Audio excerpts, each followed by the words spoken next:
Hi, I'm Christopher Hine, and today we're talking about Uki Kaiten. So that's the high fall you see in Aikido. Uki Kaiten is probably one of the reasons that Aikido got so popular. So I remember when I was a kid, early on watching TV and seeing people throw like a judo style and people throwing an Aikido style and thinking like, whoa, Aikido looks way more powerful than judo because some guy just moves like this and the guy flips through the air and it's this big powerful thing.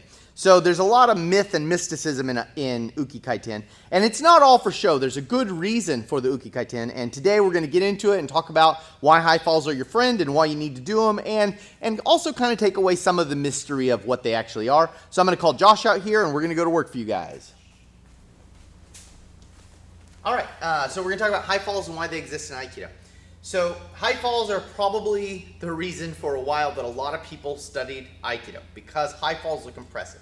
So if you see a teacher grab someone and they go like this, now all of a sudden you're like, that guy must be so friggin' strong, because he just flipped that guy and it was amazing, and oh, that was so awesome, and I want to learn to flip people like that, so I got to do Aikido because I need to flip people like that. All right, so I'm going to make some people sad here probably with this if you've never thrown anyone a high fall. That's not happening because I am so powerful. It's happening because Josh is in a bad position, and if he doesn't do the high fall, he's going to hurt himself in some way. So it's not because I throw amazingly, it's because Josh jumps over so he doesn't hurt myself. And let me explain. So if you're a normal person, I'm going to ask you to fall like a normal person, which is going to be painful. So I'll push you real easy. All right, so here's what a normal person does. If someone pushes you down and you start falling towards the ground, you stick your arms out like this to catch yourself. So if I push Josh, okay, that's kind of, Josh still did it really nice because he doesn't like doing it. It's a stupid idea.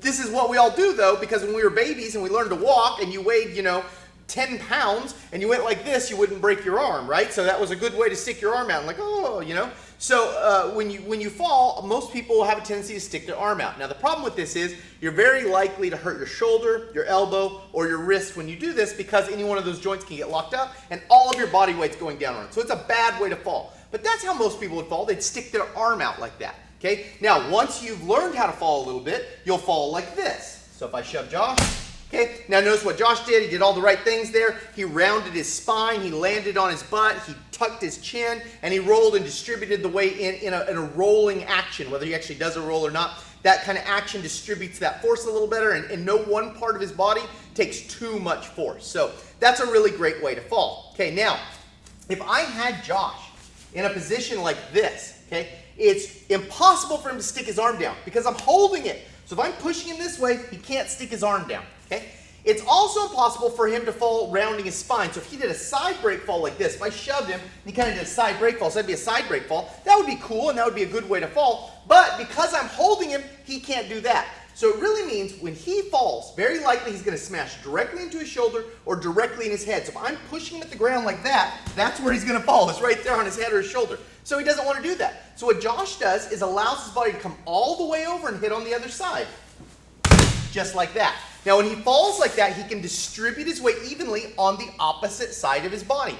So basically what happened was I put him in a precarious position where falling means he would have smashed his shoulder really hard or smashed his head. So instead of doing that, Josh chooses to jump over and land on the other side of his body. Now this looks phenomenal, right? And so probably due to a lot of the popularity of Aikido is because everyone thinks that Aikido masters are so great and they can throw so hard. But when you see that, you shouldn't be complimenting the Aikido expert. You should be complimenting the guy who's falling. Because the guy who's falling actually knows how to fall in a way to keep himself from getting hurt when he's being pushed into a precarious position. So the position he's being pushed into is dangerous for him. But it's not because the Aikido Nage, the person doing the throwing, is throwing so forcefully that happens. The guy who's being thrown chooses to jump over so that way he can distribute his weight better.